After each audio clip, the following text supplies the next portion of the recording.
amazing artists. It's Miss Raven here. Wait, I'm Miss Raven. Wait, what? We're both Miss Raven. I'm your dear art teacher, Miss Raven at Ainer Elementary School. And I'm your favorite art teacher from Midland Elementary School.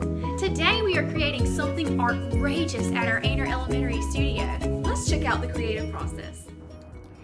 Today's printmaking lesson is inspired by Native American artist George Morrison, seen here.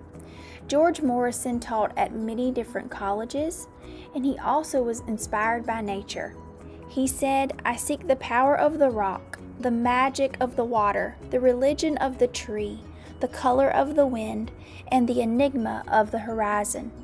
Often he would have children pick up driftwood from beaches, and he would sort through the driftwood to compose all of his beautiful collages, as the one seen here.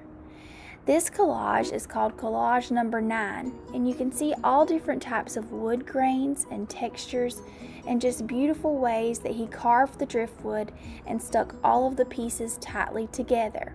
We're going to use the wood grains that you can see in the picture as our inspiration. The first items that we will need for our printmaking process is a 4x6 foam plate. It's very bendable, and then we'll just need a piece of sketch paper as you see here in my hands. The first thing that I'm going to do is I'm going to take my pencil and I'm going to just sketch out some wood lines. We're going to make it look like the grain of the wood like we saw in the collage before. Sometimes that might include some spirals, some wavy lines. You can make your lines go in different directions. There are many different ways that you could do your wood grain lines. Now remember, this is only my sketch or my practice copy. I'm just trying to get a feel for what kind of wood grain texture that I would like. Your wood grain texture may look totally different than mine, and that's okay. There are a lot of different types of wood grains. Alright, now that I've completed my sketch, I can do one of two things. I can place my sketch paper directly on top of my foam plate and just trace over the pencil lines with my ink pen, or I can actually just look at my sketch and do my lines directly into the foam plate. Here I'm tracing, so I'm making my lines exactly like what you see in the sketch. If you love your sketch and you want your artwork to be exactly the same, then this might be a good idea. You just have to keep the paper still. Here I've decided the second option is to go ahead and just draw my lines directly into the plate with the ink pen. I like how that feels. I also like the free form lines and the design that it gives on the foam plate. Whether the ink is on your foam plate here or you just have the white lines where you bared down, that doesn't matter for your final design. You just want to carve these lines into your foam plate somehow. Here I'm at the printmaking station, and I am putting one little dab of ink onto the plate, the glass plate. I close the ink back up, and now I'm going to use something called a brayer, and I'm going to take the brayer and kind of spread the ink out. You do not have to push the ink all the way to the edges of the glass plate, but you're just trying to spread the ink out and get it to cover your brayer.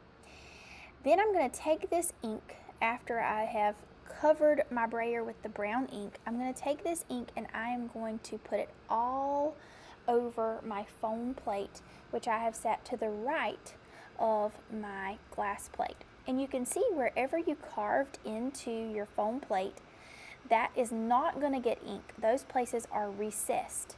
They are down deeper into the plate. So the brown ink is only going to get on the part that you have not carved.